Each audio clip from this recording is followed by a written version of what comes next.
Good afternoon student. आज के topic में हम पढ़ते हैं मोटर के प्रकार, types of DC motor. Motor कितने प्रकार की होती हैं। मोटर को 3 भागों में वर्गीकृत किया गया है। पहला DC series motor, DC shunt motor, DC compound motor. इन 3 भागों में इनको बांटा गया है। अलग अलग टाइप की होती है, अलग अलग जगह पर यूज़ की जाती है। फिर डीसी कंपाउंड मोटर को पुनः 2 भागों में बांटा गया है। पहला है आपका कम्युलेटिव कंपाउंड मोटर, दूसरा है differential compound motor. Differential compound motor और कम्युलेटिव कंपाउंड मोटर को भी 2 भागों में बांटा गया है। कम्युलेटिव कंपाउंड मोटर के को कनेक्शन के आधार पर 2 भागों में बांटा गया है। Long shunt cumulative compound motor और short shunt cumulative compound motor. Differential compound motor को भी कनेक्शन के आधार पर 2 भागों में बांटा गया है। ये भी है long shunt differential compound motor और short shunt differential compound motor. अपन मोटर के बारे में पढ़ रहे हैं तो मोटर की कुछ जानकारी ले लेते हैं कि मोटर में मेन कौन से पार्ट्स होते हैं। मोटर में फील्ड वाइंडिंग होती है, जिसमें सीरीज फील्ड वाइंडिंग और दूसरा शंट फील्ड वाइंडिंग होती है। और बीच वाले हिस्से में एक आर्मेचर होता है। आर्मेचर जो घूमने वाला पार्ट होता है, और जो फील्ड वाइंडिंग होती है वो स्थिर होती है, राइट साइड में होती है, जिन्हें हम पोल कहते हैं। पोलों पर होती है वो वाइंडिंग, तो वो फील्ड वाइंडिंग है। और आर्मेचर किसे कहेंगे, जो घूमने वाला पार्ट होता है।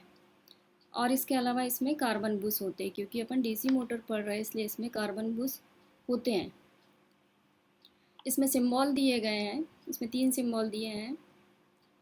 अगर सीरीज मोटर होगी तो किस प्रकार का सिंबल होगा और उसको किन नामों से पुकारा जाता है।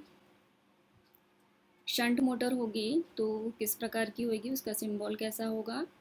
या कंपाउंड मोटर होगी तो उसमें कौन कौन से भाग होंगे। ऐसे तीनों भाग अलग अलग दिए हैं आपको। अगर सीरीज वाइंडिंग का सिंबल बनाना है आपको तो ये बनाएंगे आप सबसे ऊपर वाला, जिसको D1 D2 2 सिरे दिए गए हैं। ये वाइंडिंग है, सीरीज फील्ड वाइंडिंग कहते हैं इसे। दूसरा दिया है आपका shunt field winding. Shunt field winding में देखिए आप, ज़्यादा टर्निंग दिखाई गई है। जिसमें ज़्यादा टर्न दिखाए जाते हैं वो शंट फील्ड वाइंडिंग है, क्योंकि इसमें ज़्यादा टर्निंग होती है। इसको E1 E2 से प्रदर्शित किया गया है, इनके 2 भागों को। तीसरा दिया है आपका आर्मेचर। आर्मेचर में साइड में 2 कार्बन बुश लगे हुए हैं, जिनके जरिए आर्मेचर को करंट मिलती है। इसके 2 भागों के नाम दिए A1 A2। ये तीनों ही चीज़ें डीसी मोटर में होती हैं।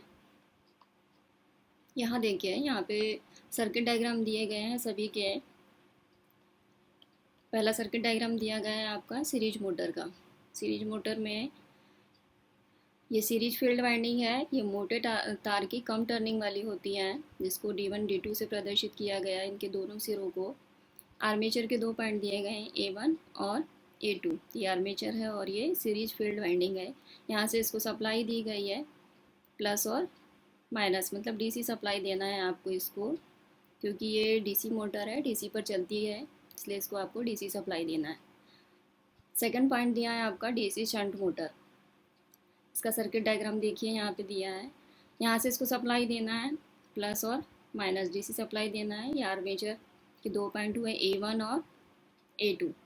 यहाँ पे शंट फील्ड वाइंडिंग है, ये ज़्यादा टर्निंग की होती है और पतले तारों की बनी होती है। इसको आप E1 E2 नाम देंगे। अगला देखते हैं, कंपाउंड मोटर को कनेक्शन के आधार पर अलग अलग प्रकार से विभाजित किया गया है। तो कम्युलेटिव कंपाउंड मोटर को 2 प्रकार से विभाजित किया गया है, लॉन्ग शंट तरीके से और शॉर्ट शंट तरीके से। लॉन्ग शंट तरीके से का मतलब होता है लॉन्ग शंट, शंट वाइंडिंग को लॉन्ग तरीके से जोड़ना, लॉन्ग शंट कहलाता है। यहाँ पे शॉर्ट शंट लिखा है, cumulative compound motor short shunt. Shunt winding को शॉर्ट तरीके से जोड़ना शॉर्ट शंट के अंतर्गत आएगा, शॉर्ट शंट कहलाएगा। तो कम्युलेटिव कंपाउंड मोटर को कनेक्शन के आधार पर इस प्रकार से इसका सर्किट डायग्राम दिया गया है।